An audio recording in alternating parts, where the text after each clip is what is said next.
venons de vous présenter l'outil en main à Ouascal. On les retrouve justement pour la journée porte ouverte des Compagnons du Devoir à Villeneuve-d'Ascq. On avait envie de passer par là aussi pour faire découvrir les différents métiers et cette forme de compagnonnage qui est tout à fait particulière. On est tombé sur un compagnon journaliste. Bonjour Laszlo. Bonjour. Et donc, alors tu viens d'où Laszlo ? Je viens de Normandie, à côté de Rouen, et j'ai 18 ans. Et je suis chez les Compagnons du Devoir depuis maintenant 3 ans en tant que menuisier. D'accord, très bien. Et donc tu t'es proposé gentiment aujourd'hui pour nous faire la visite de cette journée porte ouverte. Tout à fait. Avec grand plaisir que je vous ferai ce tour. Super, et bien c'est parti. C'est parti.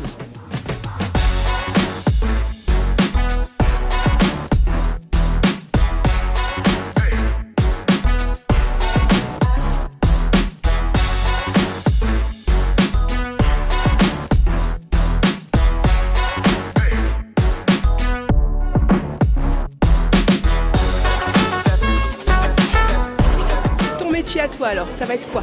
Mon métier c'est d'être carreleuse, donc en gros ça consiste à préparer les supports sol et murs pour accueillir un carrelage de qualité, que ce soit bien plan partout. Donc le but pour le sol c'est de gérer le niveau, donc de faire soit une chape avec un mélange de sable ou avec du ciment ou un ragréage pour ensuite carreler correctement sur un support bien plan. Et sur les murs, on peut être amené à faire de la faïence, de la mosaïque, où on peut être aussi amené à travailler à l'extérieur, donc que ce soit en terrasse, en dallage extérieur ou même on fait de la piscine. Et en intérieur, ça va surtout être faire le sol de toute une maison. Dans une salle de bain, on fait des douches à l'italienne avec des pentes avec la chape pour justement l'écoulement de l'eau. On peut être aussi amené à faire de la crédence dans la cuisine. Des incrustations quand on travaille avec le menuisier, ça se fait souvent maintenant de faire des incrustations carrelage parquet sur le sol. Et donc voilà, nous on passe en dernier à peu près, presque tout le temps, sur le chantier, oui. C'est ça. Pour la finition quelque part. Exact.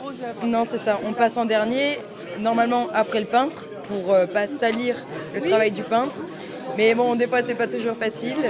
Mais sinon, voilà. Juste une petite remarque de fin comme ça. Bordelaise, donc tu viens de Bordeaux. C'est exactement ça. C'est aussi une des caractéristiques des Compagnons du Devoir que de mixer tous les jeunes talents de France et que vous partiez partout apprendre de tout le monde. C'est exactement ça, c'est mon autre province. Même si je ne suis pas vraiment de Bordeaux, c'est la province qui se rapproche le plus de là où j'habite. D'accord. Donc c'est bordelaise. Ok, voilà. Et bien merci beaucoup à toi. Merci. Merci. Je m'appelle Antoine Bessières, je viens de Lozère et j'ai intégré les Compagnons il y a 3 ans de ça et pour partir en tant qu'ébéniste. Peux-tu nous expliquer la différence entre le métier de menuisier et le métier d'ébéniste ? Oui, bien sûr. Alors donc le menuisier, lui, il va plutôt être amené à faire des portes et des fenêtres, tandis que nous, les ébénistes, on va avoir plus tendance à faire du mobilier. Bien sûr, ça évolue avec le temps. On est plus sur de l'agencement maintenant, mais et aussi la nuance qu'on peut noter, c'est l'utilisation de plaquage, donc de fine épaisseur de bois réutilisé pour donner des formes esthétiques. Il me semble aussi que vous avez des cours sur l'histoire de l'art. Bien sûr. Dans notre formation en tant qu'ébéniste, on revoit tout le procédé de là où l'ébéniste a été créé, on va dire, parce que bon, il faudrait que je vous explique en détail comment ça s'est passé, mais l'ébéniste n'est pas né du jour au lendemain. On avait au début des menuisiers et progressivement on a eu besoin de meubles, donc là l'ébéniste est né. Bon, nous, dans notre formation, on observe tout ça et on l'analyse. Et que penses-tu de ta formation chez les Compagnons du Devoir ? Eh bien, j'en suis très content, hein, je vais pas me cacher. Et oui, c'est une très bonne formation. On arrive à avoir une formation qui nous permet de revoir comment on travaillait au tout début. On travaillait vraiment à la main et plus on avance dans notre métier, plus on apprend à utiliser les machines. Et aussi, chez les Compagnons du Devoir, on arrive aussi à s'adapter et à voir aussi comment on travaille aujourd'hui, donc avec les commandes numériques et tout ça. Et on a les formations qui permettent cela. Donc oui, très, très épanoui dans le métier et chez les Compagnons. Très bien. Merci beaucoup Antoine.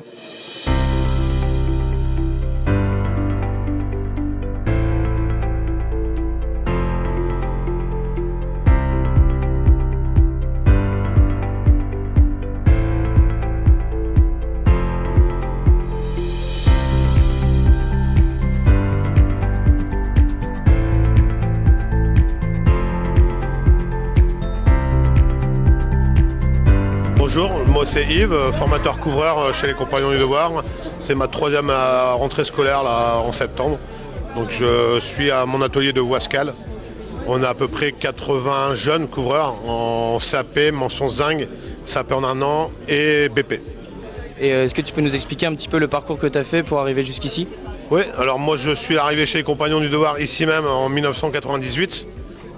J'étais apprenti. J'ai fait mes 2 ans d'apprentissage. Je suis parti sur mon Tour de France que je n'ai pas fini. Je suis reparti à ma vie professionnelle lambda. Et il y a très peu de temps, j'ai décidé de me reconvertir en tant que formateur suite à une blessure sur chantier. Mon père étant couvreur, je vois aussi la retraite qui est très difficile. Et j'avais à cœur de revenir chez les Compagnons 26 ans plus tard, là où j'avais appris mon métier.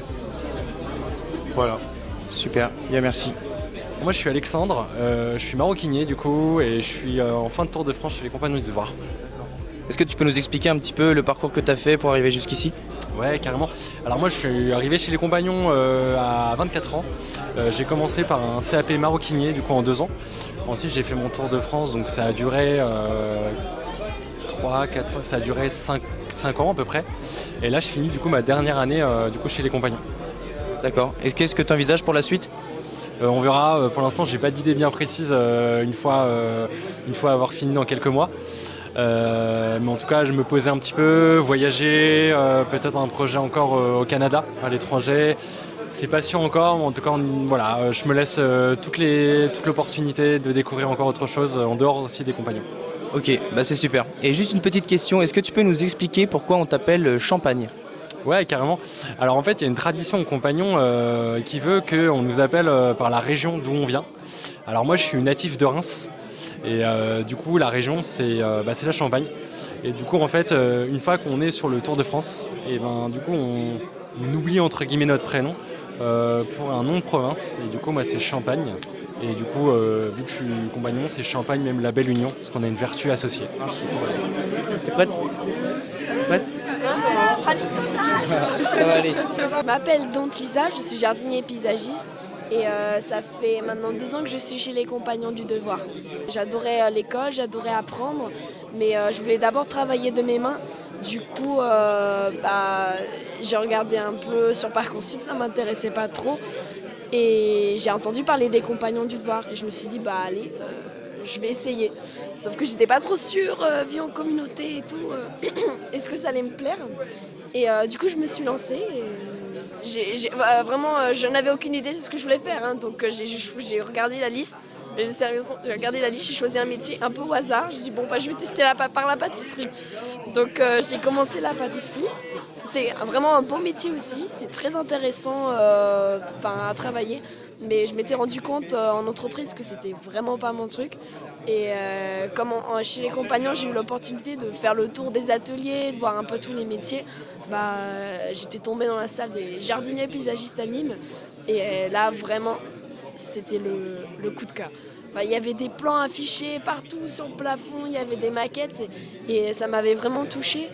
Et après, il y a le végétal qui m'a attirée. J'ai demandé au prévôt. J'ai changé en cours d'année. Et maintenant, depuis... je m'éclate quoi.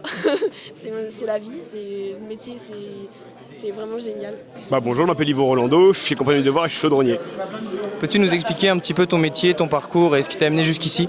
Ouais, moi au début, en sortant de 3e, je me suis dirigé vers les Compagnons du Devoir pour faire un bac pro en 3 ans à Dijon. Métier chaudronnier pour faire chaudronnier. Et métier chaudronnier, c'est un métier où on travaille la tôle à plat, où on doit faire les développés pour former des pièces, pour plier, rouler, souder, assembler, pour faire des grosses pièces dans l'industrie. Et puis voilà quoi. Vous travaillez quoi comme matière en particulier? Nous les chaudronniers, on travaille l'acier, l'inox, l'aluminium et le cuivre un peu aussi. Et tu as fait quoi comme diplôme pour arriver jusqu'ici? J'ai fait un bac pro chaudronnier du coup en 3 ans. Et là cette année je suis en TP chaudronnier, titre pro. Et comment tu te projettes pour les prochaines années chez les Compagnons? L'année prochaine je compte faire un titre pro tuteur. Et l'année d'après, 2 ans de BTS. D'accord. Et après ça, où est-ce que tu te projettes par exemple dans 10 ans?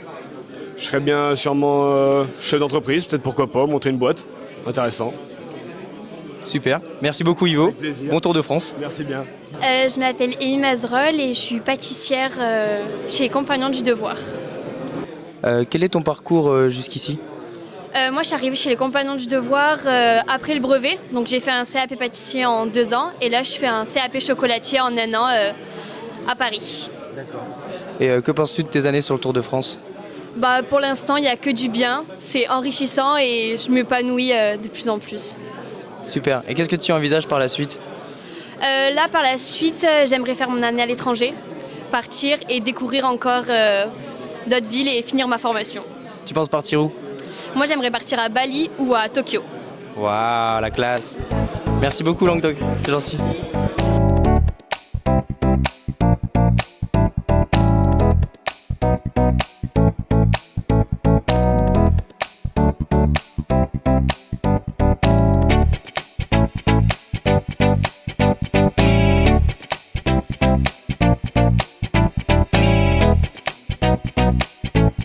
Je suis Kenzo Bressan, je suis en formation chez Compagnons du Devoir en tant qu'électrotechnicien. Est-ce que tu peux nous expliquer un petit peu ton métier, en quoi ça consiste? En gros, chez Compagnons du Devoir, on peut voir les 2 parties du métier qui vont être ce qui va être bâtiment, ce que vous voyez là, où il y a notre champion régional qui s'entraîne, où ça va être vraiment le bâtiment, ce que vous avez chez vous. Et l'autre partie, beaucoup plus vaste, qui va être l'Indus, où ça va être les moteurs, où ça va être les convoyeurs, comme vous voyez derrière. Et ça va vraiment être une autre partie, une autre facette du métier, un peu plus méconnue. C'est vraiment ce qui va être ce qu'on va retrouver dans une chaîne de production pour les voitures ou pour les conserves par exemple. Et c'est vraiment ce type de câblage qu'on peut y retrouver. D'accord. Et est-ce que tu peux nous expliquer un petit peu ton parcours pour arriver jusqu'ici? Donc moi je suis rentré chez Compagnons post-brevet. Rien de bien compliqué, je suis juste rentré chez Compagnons en tant qu'externe. Et là ça fait 6 mois que je suis rentré en interne, que je me suis fait adopter. Et que en tant qu'aspirant du devoir, je vais pouvoir partir sur le Tour de France. Super. Et qu'est-ce que tu comptes faire pour tes prochaines années sur ton Tour de France? Par exemple l'année prochaine je vais en perfectionnement métier à Troyes. Et après je compte bien faire un BTS et une licence et un master si la vie me le permet. Eh bien super, c'est un très beau parcours. Merci beaucoup Bressan. Je vous remercie. Bonne continuation au Tour de France. Merci. Bonjour, je m'appelle Gabin Lucas. Donc, je suis chez les Compagnons depuis maintenant, c'est ma 3e année. J'ai commencé à Laval, où je travaillais chez Lactalis, dans un service maintenance, donc dans l'agroalimentaire. Ensuite, j'étais à Montauban, à côté de Toulouse, l'année dernière, où je travaillais aussi chez Lactalis dans un service maintenance. Mais ça ne correspondait plus à mes attentes en termes de métier et d'apprentissage. Donc cette année, quand je suis arrivé à Lille, j'ai rompu le contrat Lactalis et je travaille maintenant chez Sogema Service. C'est une entreprise qui fait de la maintenance, du dépannage et de l'entretien en hydraulique, donc mécanique hydraulique. Donc là, pour les portes ouvertes, on présente 3 grandes parties du métier de la mécanique et de l'électrotechnique. Bonjour, moi je m'appelle Thomas Charles, je suis compagnon électrotechnicien. Voilà, je viens des Vosges, donc ici chez les compagnons on m'appelle Vosgien. Super. Est-ce que tu peux nous expliquer ton parcours? Ouais, alors moi j'ai commencé les compagnons il y a un peu plus de 7 ans maintenant.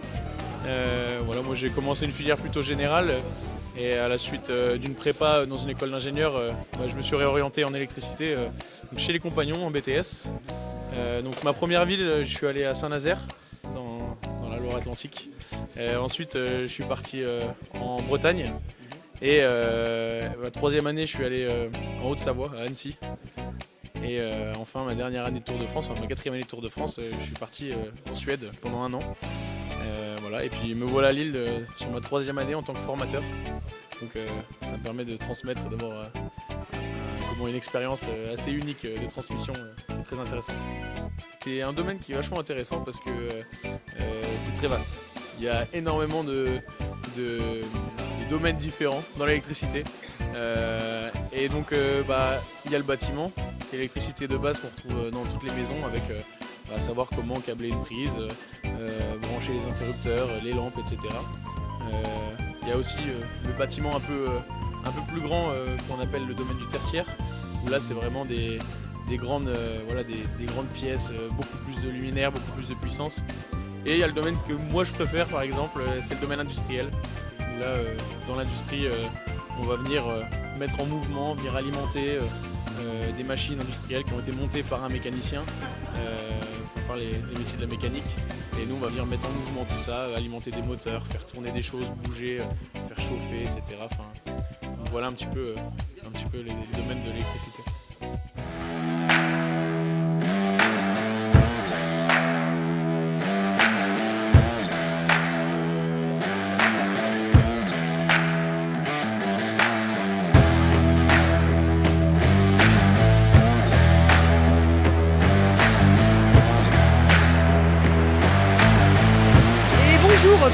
Petite dédicace du moment à Nathanaël, on est dans la forge.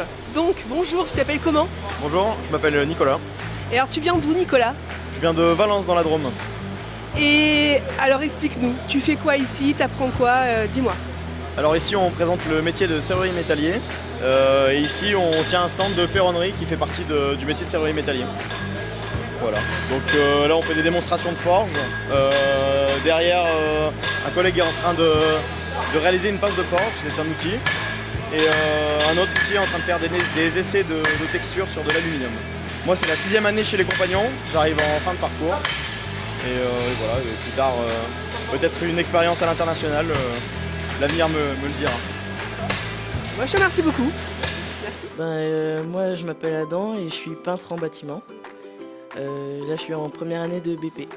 D'accord. Est-ce que tu peux nous expliquer un petit peu ton métier et le parcours que tu as fait pour arriver jusqu'ici? Le métier, moi j'ai commencé par un CAP en 1 an et ensuite là, je fais le BP. Mon métier consiste à faire la peinture en intérieur, extérieur, chez des particuliers, dans des chantiers publics et en monuments historiques. Donc on fait tout ce qui est peinture, papier peint, enduit et pose de sol souple. Et en extérieur, on peut faire de l'isolation extérieure et du crépi. Et que penses-tu de tes années sur le Tour de France arrivé jusqu'ici? Moi j'aime bien, hein, sinon je serais plus là. Mais je trouve que c'est très enrichissant, à la fois au niveau du métier et humainement aussi. On rencontre plein de gens, on se rencontre nous-mêmes aussi. Moi je souhaite poursuivre mon Tour de France et devenir un jour compagnon.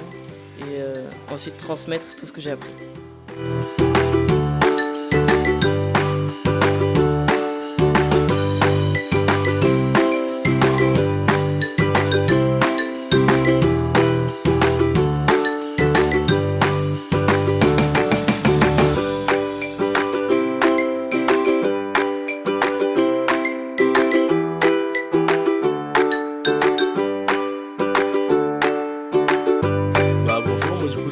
Florent Constant, j'ai 18 ans et ça fait 4 ans que je suis menuisier chez les Compagnons du Devoir. Est-ce que tu peux m'expliquer un petit peu le parcours que tu as fait pour arriver jusqu'ici? Bien sûr, du coup j'ai commencé à m'intéresser à la menuiserie après le confinement, enfin pendant le confinement. Donc j'ai commencé à faire des stages en menuiserie, en ébénisterie pour comprendre la différence entre les deux métiers, comprendre lequel me plaisait le plus. Et j'ai choisi la menuiserie, donc j'ai choisi de partir sur l'apprentissage du coup chez les Compagnons qui proposaient une alternance en CAP. Donc j'ai fait mes 2 ans d'apprentissage à Clermont-Ferrand, puis après je suis parti sur le Tour de France, où là du coup je suis parti à Castres dans le Tarn. Ensuite j'ai été à Montauban, à côté de Toulouse, et maintenant je suis arrivé à Lille pour l'hiver. Le métier de menuisier est vraiment très varié, on fait vraiment de tout, aussi bien de la pose que de la fabrication. On est aussi bien amené à fabriquer des escaliers, des portes et des fenêtres que des dressings, des cuisines, de l'agencement, tout ça. Au niveau de la pose, pareil, on peut aussi bien poser des fenêtres que du parquet, des terrasses. C'est vraiment très très vaste comme métier. Et surtout maintenant avec l'arrivée des machines numériques, tout ça, il y a vraiment plein d'opportunités et de débouchés dans notre métier. Et du coup, j'étais en train d'expliquer que oui, en fait, métier différent ou vision différente, on a quand même le même état d'esprit, c'est qu'à la fin on veut tous devenir compagnons et que derrière le fait de vouloir devenir compagnon, qu'on a un métier de chaudronnier, un parcours différent professionnel, le parcours humain il est le même et on s'entraide du début jusqu'à la fin dans la même optique, quoi.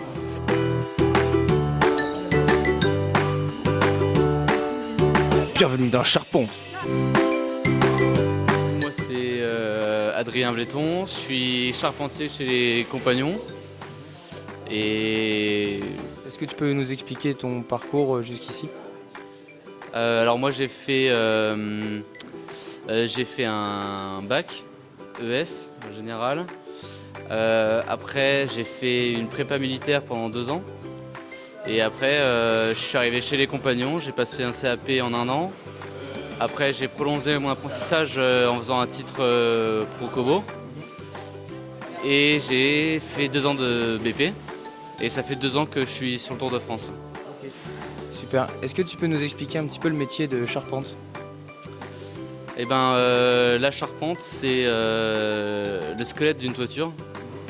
Donc c'est simplement en fait c'est que du support pour la couverture. Après maintenant, le métier s'est beaucoup développé. On fait un bâtiment en fait de A à Z. Donc depuis la dalle béton qui est fait par le maçon et nous on a nos murs ossature bois maintenant. On peut faire des étages, des planchers, du solivage, de la toiture, de l'isolation. Et que envisages-tu pour l'avenir de ton Tour de France? Eh ben, pour l'instant, je vais partir 1 an à l'étranger, en Nouvelle-Zélande, au mois de septembre. Après, j'aimerais donc du coup revenir, passer mon diplôme, mon brevet professionnel. Et puis après, si tout se passe bien, tailler la réception pour devenir compagnon et pouvoir faire mes années de devoir de 3 ans et devenir compagnon charpentier.